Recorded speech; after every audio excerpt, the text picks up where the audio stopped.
राजधानी जयपुर के आमेर स्थित कुंडा इलाके में देश का एकमात्र हाथी गांव अब अपने अस्तित्व की सबसे बड़ी चुनौती से जूझ रहा है। करीब 100 एकड़ में फैले इस हाथी गांव को वर्ष 2010 में बसाया गया था ताकि हाथियों को प्रदूषण रहित प्राकृतिक और सुरक्षित वातावरण मिल सके।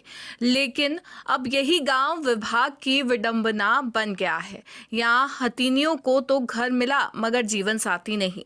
वर्तमान में गांव में करीब 75 मादा हथिनियां और केवल एक नर हाथी बाबू मौजूद है। वन्यजीव विशेषज्ञों के अनुसार इतनी हथिनियों के लिए कम से कम 5 नर हाथियों की जरूरत है ताकि प्राकृतिक प्रजनन की प्रक्रिया जारी रह सके।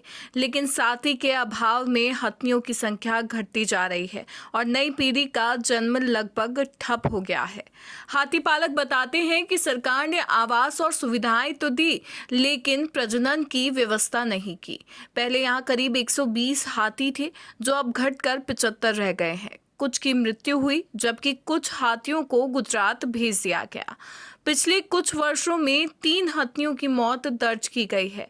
ये स्थिति राजस्थान के हाथी पर्यटन उद्योग के लिए भी चिंता का विषय बन गई है, क्योंकि आमेर महल की ऐतिहासिक हाथी सवारी इन्हीं हाथियों से कराई जाती है।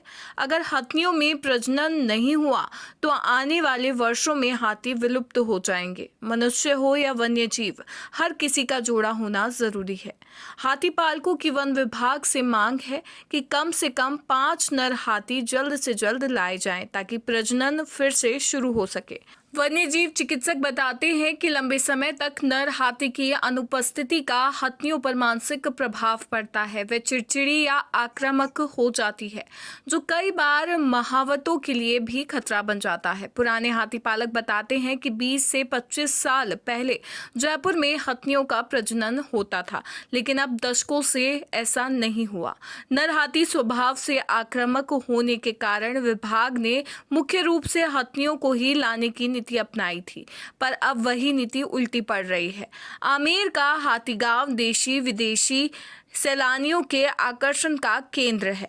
यहाँ की हाथी सवारी से सैकड़ों परिवारों की रोजी रोटी चलती है, मगर अगर हाथियों की संख्या इसी तरह घटती रही तो ये पर्यटन पर सीधा असर डालेगा। इस खबर के बारे में आप अपनी राय हमें कमेंट बॉक्स में लिखें। वीडियो पसंद आया हो तो इसे लाइक करें, शेयर करें और चैनल को सब्सक्राइब करें।